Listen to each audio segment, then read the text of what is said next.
अस्सलाम वालेकुम एवरीवन, क्या हाल हैं, कैसे आप सब लोग। उम्मीद करती हूँ सब खैरियत से होंगे। आज मेरे किचन में बनने जा रहे हैं मज़ेदार से बीफ सीख कबाब, जो बहुत ही मज़ेदार से जूसी और टेंडर बनकर रेडी होंगे। ये बीफ सीख कबाब हम बारबेक्यू ग्रिल के अलावा हम घर में ही नॉर्मल तवे पर या ग्रिल पैन पे बनाएंगे और बहुत ही बिल्कुल बाहर जैसे रिज़ल्ट होंगे, रेस्टोरेंट स्टाइल आप कह सकते हैं। और साथ ही मज़ेदार सी चटनी की रेसिपी मैं आपको दूंगी जो इसके साथ बेस्ट रहेगी, बेस्ट कॉम्बिनेशन रहेगा। तो ज़रूर ट्राई करें इस रेसिपी को डिनर में, लंच में, जैसे आप चाहें। तो चलें जी, बगैर टाइम ज़ाया कि इस रेसिपी को बनाना सीखते हैं। इसके लिए हमें क्या क्या चाहिए देख लेते हैं। इसके लिए मैंने कीमा यूज़ किया है बीफ का, आप चाहें तो मटन का भी यूज़ कर सकते हैं। ये तकरीबन आधा किलो से ज़्यादा है, यानी कि 750 ग्राम्स कीमा लिया है। बारीक मशीनी है और थोड़ी सी इसमें चर्बी हो सके तो पिसवा लिएगा, इससे बहुत सॉफ्ट और मॉइस्ट बनते हैं कबाब।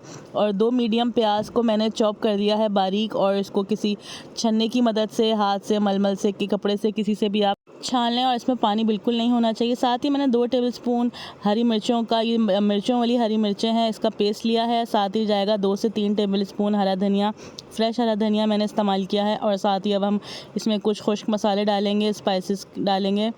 और इसके लिए मैंने लिए है 1 टीस्पून के करीब मैंने इसमें डाला है नमक। नमक आप अपने हस्बे ज़ायका भी डाल सकते हैं। 1/4 टीस्पून इसमें जाएगी हल्दी, और 1 टेबलस्पून डाला है इसमें सूखा धनिया, मोटा मोटा कुटा हुआ है। साथ ही इसमें जाएगा 1 टीस्पून भर के मैं डाल रही हूँ घर का बना हुआ गरम मसाला। 1 टीस्पून इसमें जाएगा सफ़ेद ज़ीरे का पाउडर डाला है। 1 टीस्पून इसमें जा रही है लाल मिर्चों का पाउडर, और 1 टीस्पून इसमें जाएगा देगी लाल मिर्च।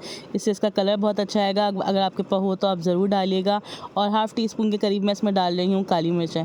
बस यही सब मसाले डालकर मैं अच्छा सा मिक्स करूँगी। मिक्स आपने इसका ऐसे करना है कि जैसे घूमने के स्टाइल में, ताकि हर एक मसाला कीमे के अंदर अच्छा सा रच बस जाए। कीमा और प्याज और सारी मिर्चें वगैरह सब अच्छी सी यकजान हो जाए। कीमा बहुत ही अच्छा सा मिक्स हो चुका है। अब इसमें एक बाइंडिंग एजेंट डालेंगे जिससे हमारे कबाब टूटेंगे नहीं। 2 टेबलस्पून मैं भर के डालूंगी इसके अंदर बेसन, या आप चने का आटा भी यूज़ कर सकते हैं, जो आपके पास अवेलेबल हो डाल दिएगा। इससे भी दोबारा मिक्स करना है कीमे को अच्छी तरीके से, और सेट होने रख दूँगी मैं 1 से 2 घंटे के लिए फ्रिज में, ताकि हमारा कीमा अच्छा सा रेडी हो जाए। और उसके बाद हम इसके कबाब बनाएंगे। और इससे पहले इसमें एक और स्टेप करेंगे, मैं थोड़ा सा कोल का स्मोक दूँगी।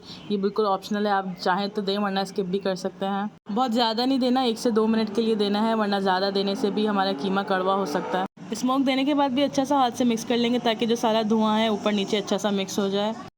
1 से 2 घंटा मैंने फ्रिज में रेस्ट करवाया था। उसके बाद मैं कोई भी स्टिक ले लेंगे आप, या कोई भी सीख ले लें जिस पे आप कबाब लाना चाहते हैं। मेरे पास नहीं थी तो मैंने ये चॉप स्टिक यूज़ की है। आपके पास भी ये हो तो आप इससे भी कर लें। बहुत अच्छे इससे भी शेप बना था कबाब का।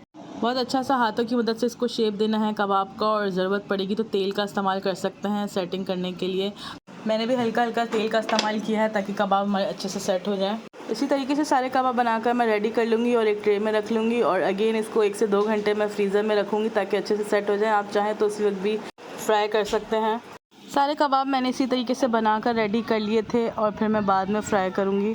साथ ही इसके साथ सर्व होने वाली मज़ेदार सी चटपटी सी चटनी बना लेते हैं। देख लेते हैं इसके लिए हमें क्या क्या चाहिए। ये मेरे पास घर का पुदीना था, यानी कि मेरे होम गार्डन से निकला है, तो अपने घर की चीज़ की तो बात ही और होती है। हाफ़ बंच मैंने तकरीबन पुदीना लिया है, हाफ़ बंच से थोड़ा सा ज़्यादा हरा धनिया है, 3 लहसुन है, 3 हरी मिर्चें हैं, और थोड़ा सा हरा प्याज है। अगर हो तो आप डाल दीजिएगा, ऑप्शनल है, वरना रहने भी दे सकते हैं। नमक डलेगा, इसके अलावा कुटी हुई लाल मिर्चें, सफ़ेद जीरा और इमली का पल्प डलेगा ½ कप तकरीबन। बस इन सब चीज़ों को मिलाकर ब्लेंडर में या जूसर में, मैं हैंड ब्लेंडर की मदद से पीस रही हूँ। इन सब चीज़ों को मिलाकर मिक्स करना है और अच्छा सा पीस लेना है। साथ ही अगर ज़रूरत पड़ी तो मैंने 2 से 3 टेबलस्पून पानी लिया था। पानी आप ठंडा लिएगा, उससे चटनी का कलर ख़राब नहीं होता, बिल्कुल अच्छी सी ग्रीन ग्रीन सी चटनी बनती है। 1/4 टीस्पून इसमें गई है कुटी लाल मिर्च, नमक हस्बे ज़ायका, और 1/4 टीस्पून ही मैंने सफ़ेद ज़ीरा लिया था। चटनी को अच्छा सा ब्लेंड कर लिया था, और बहुत ही अच्छा सा स्मूथ सा टेक्सचर बना है चटनी का। मज़ेदार सी चटपटी आप चटनी ज़रूर सर्व करिएगा साथ। कबाब फ्राई करने के लिए मैंने इस ग्रिल पैन का इस्तेमाल किया। आप चाहें तो नॉर्मल तवे पे या नॉर्मल फ्राई पैन भी यूज़ कर सकते हैं। 2 से 3 टेबलस्पून ऑयल के अंदर मैं ये हल्का सा शैलो फ्राई करूँगी। रेसिपी देखते हुए अगर आप मेरे चैनल पर नए हैं तो मेरे चैनल को सब्सक्राइब और वीडियोस को लाइक करना ना भूलिएगा, और बेल आइकन को दबाना मत भूलिएगा। इससे आने वाली मेरी हर रेसिपी नई मिल सकेगी आपको फ्री में, और उसका नोटिफिकेशन मिल जाएगा। 8 से 10 मिनट एक साइड फ्राई होने के बाद कलर भी बहुत अच्छा सा आना शुरू हो गया है, और इसको मैंने साइड चेंज कर दी हैं। अच्छा सा गोल्डन ब्राउन कलर आने पर डिश आउट कर लेंगे, और सर्व करूँगी मैं साथ पराठे के। और ग्रीन चटनी बनाई है, और प्याज के गोल गोल लच्छे काट लिएगा। बहुत मज़ेदार सी लगने वाली है ये रेसिपी। अपना फीडबैक ज़रूर दीजिएगा कमेंट सेक्शन में, और मुझे दें इजाज़त नेक्स्ट रेसिपी तक के लिए। अल्लाह हाफ़िज़।